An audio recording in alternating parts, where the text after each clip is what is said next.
On October 26, Chidi Azu, also known as Black Tarantino, made the mistake of trying Taylor port wine at the behest of a very convincing group of strangers. He also had a fully packed schedule. Among the things he did this day, he attempted to record an episode of Black Tarantino. This is the episode now.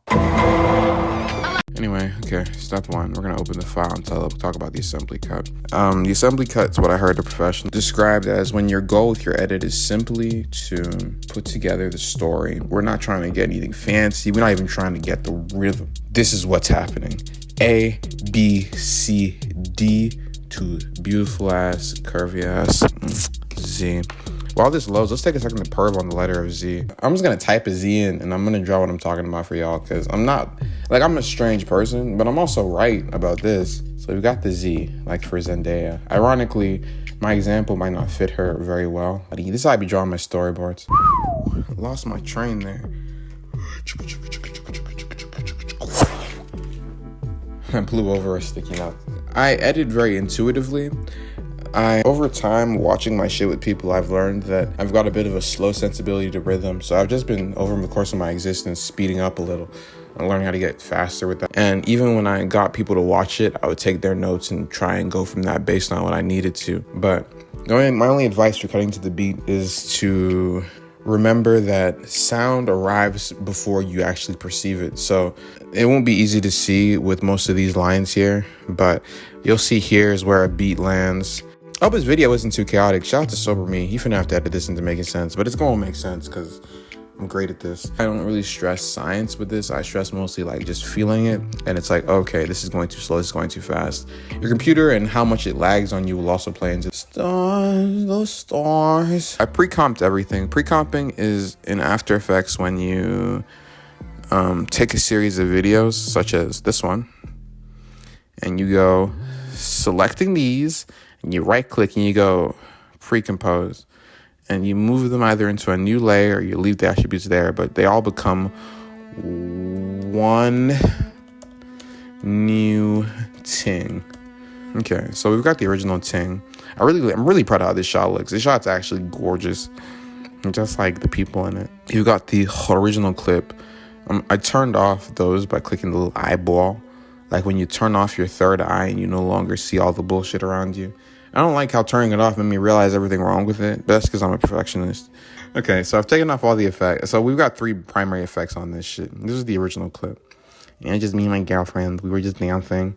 I think I've even zoomed it in a bit so that it would fit onto the frame of the background. I generated Midjourney. Midjourney is a Discord bot that also operates as an AI image generator. You basically type in your description of what you want, as well as, in my case, adding the aspect ratio, and it will output that. So we've got, first on this shit, we got Keylight. Keylight's great once you learn how to use it. Then I would go to Curves. Nope. What? I actually lit this scene really well. I really like the way I lit it.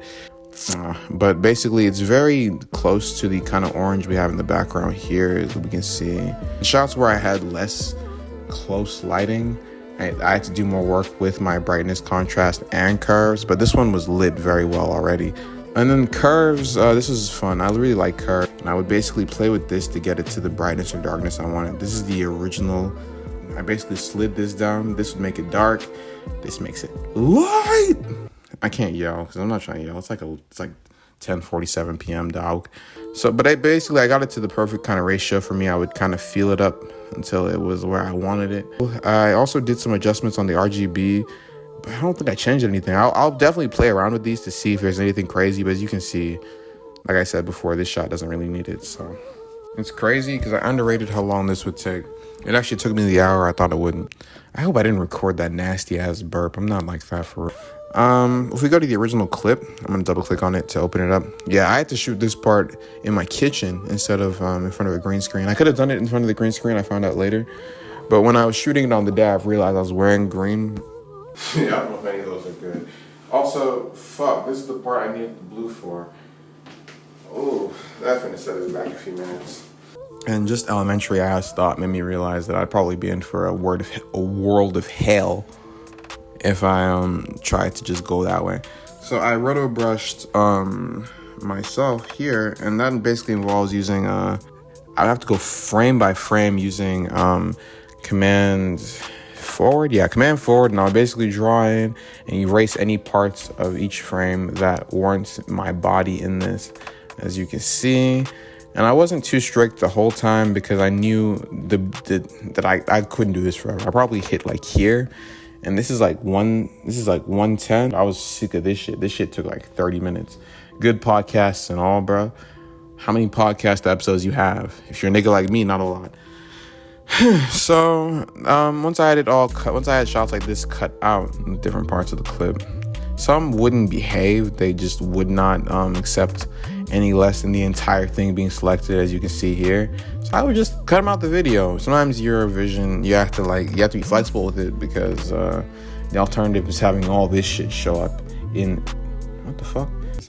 So once again, we have, y'all hear that bullshit? Yeah, that's the shit that I paid $1,300 for. Love that for me. Anyway, and they're building a house over there.